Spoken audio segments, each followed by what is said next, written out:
Hello dear friends, तो मैं हूं आरती। संस्कृति पीसीएस यूट्यूब चैनल पे आप सभी का स्वागत है। मैं हाजिर हूं एक नए विषय को लेकर के। आज हम बात करने वाले हैं बिहार में 2 चीनी मिलों को फिर से पुनर्जीवित करने का यहां पर सरकार ने आदेश दिया है।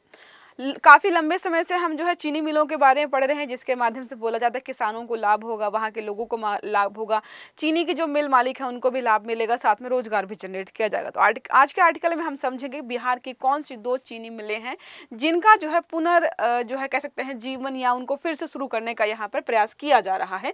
और साथ में मैं आर्टिकल में ये भी समझा दूंगी कि बिहार में कौन कौन सी चीनी मिलें हैं, कहाँ पर हैं, कितनी बंद है, कितनी चालू है, किनको जो है फिर से चालू करने की बात कही गई है। क्लास को स्टार्ट करें पहले बात कर लेते हैं। शानदार मौका है, न्यू ईयर ऑफर चल रहा है 3 जनवरी 2026 तक चलने वाला है। तो ऑफलाइन क्लासरूम जो हमारे हैं यहाँ पर आपको जो है 20% का डिस्काउंट दिया जा रहा है, जो कि प्रयागराज और दिल्ली में क्लासेस चल रही हैं। ऑनलाइन और लाइव मोड में जो भी क्लासेस हैं अप टू 75% के साथ साथ आपको जो है 10% का एडिशनल डिस्काउंट दिया जा रहा है।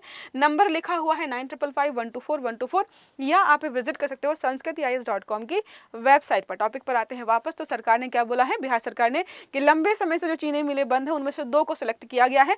पहली है सकरी जो है मधुबनी में और दूसरा है रैयाम सीतामढ़ी में है। इनको फिर से चालू करने की बात की गई है। साथ में जो है इसकी घोषणा किसने की, तो सहकारिता मंत्री जो है यहाँ पर प्रमोद कुमार जी, इन्होंने बोला है योजना जो है सहकारिता मॉडल के अनुरूप बनाई गई है। यहाँ पे बताया जाएगा कि क्या और कैसे कब यहाँ पर होने वाला है।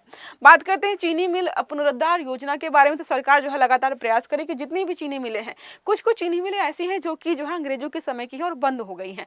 तो संचालन विभाग कौन सा है ये हमने देख लिया है। मॉडल है सरकारी समितियों के माध्यम से प्रबंधन किया जाएगा। वर्तमान स्थिति क्या है, तो मास्टर प्लान तैयार किया गया है, कैबिनेट से अंतिम मंजूरी जो है लंबित है। मंजूरी के बाद जो सहकारी समितियां हैं इनको गठन किया जाएगा और उसके पश्चात यहाँ पर उत्पादन कार्य फिर से प्रारंभ कर दिया जाएगा। ये फोटो देखिए, ये जो है बहुत पुरानी है।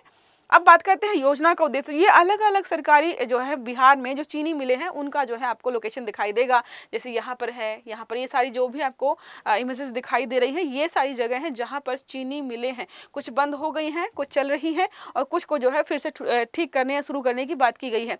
तो गन्ना किसानों को क्या होगा, स्थायी और भरोसेमंद बाजार मिल जाएगा। अगर गन्ना किसान है उनको जो है पता रहेगा भाई चीनी मिले, तो उनको जो है थोड़ा सा आय जनरेट होती रहेगी, राज्य में चीनी उत्पादन की क्षमता बढ़ेगी, ग्रामीण क्षेत्र में स्थानीय रोजगार जनरेट होगा, तो पलायन कम हो जाएगा। क्योंकि हमने बिहार के बारे में पढ़ा है कि बिहार से बहुत ज्यादा लोग पलायन करते हैं शहरों की तरफ, क्योंकि वहां पर रोजगार की कमी है। और साथ में अगर कृषि आधारित अर्थव्यवस्था है तो मौसम जो है अनिश्चित रहता है। कई बार बारिश बहुत ज्यादा होती है तो बाढ़ आती है तो भी समस्या है, बारिश नहीं होगी तो सूखा प्रभावित रहता है। तो जो पलायन होता है उसको कम कर पाएंगे, सहकारी संस्थाओं को आर्थिक रूप से सुदृढ़ कर पाएंगे और बंद पड़ी जो औद्योगिक परिसंपत्तियां उनका जो है पुनः उपयोग कर पाएंगे।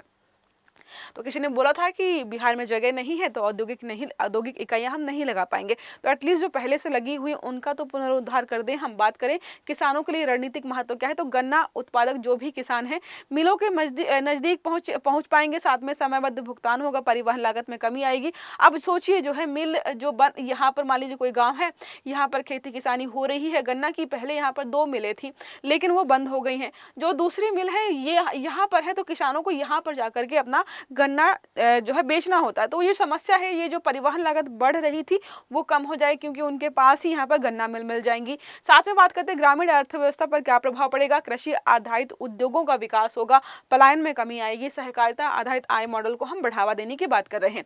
अब बात करते हैं इसी के साथ जो है धान और खरीफ के बारे में बात कर लेते हैं। तो खरीफ विपणन मौसम 2025-26 के बारे में देख लेते हैं कि कौन सी फसलें किनकी खरीद की गई है, कितनी खरीद करने के यहाँ पे जो है लक्ष्य रखा गया है। तो लक्ष्य उपलब्धि, तो कुल लक्ष्य इनका है कि भाई हम बिहार में 2026 के साथ जो है मार्च या अप्रैल तक जो है 36.85 लाख मीट्रिक टन जो है धान खरीद लेंगे।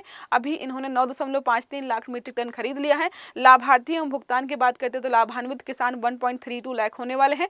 कुल भुगतान 1755 करोड़ हो चुका है। भुगतान मध्यम जो है डायरेक्ट बेनिफिट ट्रांसफर से यहाँ पर किया जा रहा है।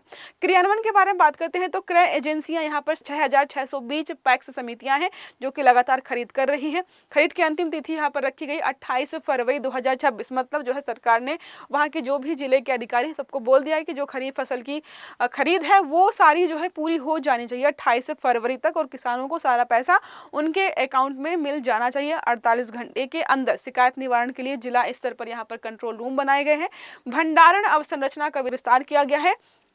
क्योंकि कई बार होता था कि किसानों से खरीदते नहीं थे कि भाई हमारा जो गोदाम है फुल हो गया है, तो निर्मित सहकारी गोदाम है 7221 जो है, निर्माणाधीन गोदाम यहाँ पर 278 है जो बनकर कुछ समय में तैयार हो जाएंगे। ठीक है, अब बात करते हैं गोदाम क्षमता यहाँ पर कितनी है। 200 मीट्रिक टन है, 500 मीट्रिक टन है और 1000 मीट्रिक टन वाले आपको देखने को मिल जाएंगे।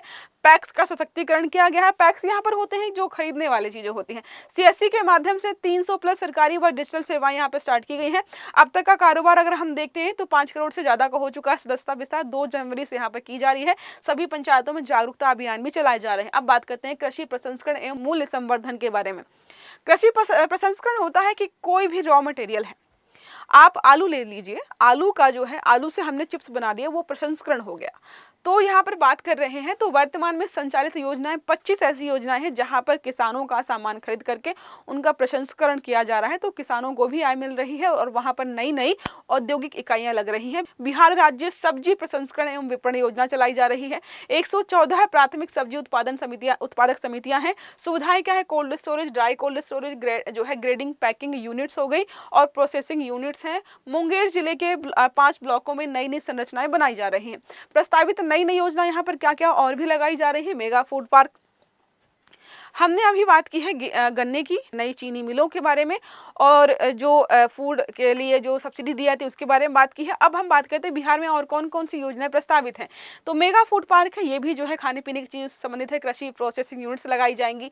पॉली हाउस, रीफर वाहन, पैकेजिंग हाउस, डिहाइड्रेशन यूनिट और हल्दी एवं टमाटर प्रसंस्करण यूनिट, ये सारे जो है यहाँ पर लगाने की बात कही गई है। अब बिहार की चीनी मिलों को देख लेते हैं, कौन सी चीनी मिलें काम कर रही हैं, बंद हो चुकी हैं, चालू एवं पुनर्जीवित की जा रही है, इसका मतलब वो बंद पड़ी हुई है। सक्रिय चीनी मिल मधुबनी में है, आप ठीक है, पुनरुद्धार प्रस्तावित है, मतलब इसको जो है ठीक किया जाएगा, शुरू किया जाएगा। रैयाम चीनी मिल सीतामढ़ी में है, इसका भी पुनरुद्धार प्रस्तावित है।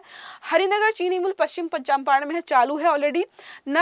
कटियागंज चीनी मिल पश्चिमी चंपारण में है, ये भी चालू है। मझौलिया चीनी मिल पश्चिम चंपारण में है, ये भी चालू है।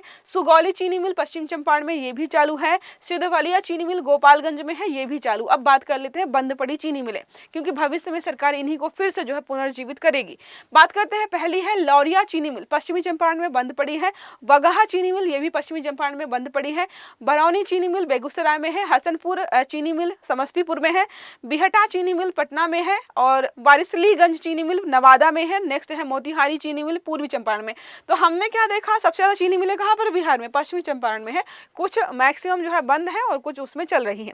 प्रश्न हमारा है, बिहार में सकरी एवं रैयाम चीनी मिलों को पुनः चालू करने का निर्णय किस विभाग के माध्यम से लिया गया है। विकल्प है कृषि विभाग, उद्योग विभाग, सहकारिता विभाग या फिर आखिरी वित्त विभाग। जब तक आप मेरे प्रश्न का उत्तर दीजिए कमेंट बॉक्स में, एक स्पेशल ऑफर की जानकारी दे देती हूँ। यह है न्यू ईयर का स्पेशल ऑफर जो कि चलने वाला है 3 जनवरी तक। यूपीएससी फाउंडेशन कोर्स जो हमारे प्री प्लस मेंस के हैं, यहाँ पर आपको अप टू 75% का डिस्काउंट दिया जा रहा है, साथ में 10% का एडिशनल डिस्काउंट दिया जा रहा है। तो जीएस ओनली जो कोर्स हमारा है प्री प्लस मेंस का कंप्लीट, ये आपको मिलेगा 40,000 में।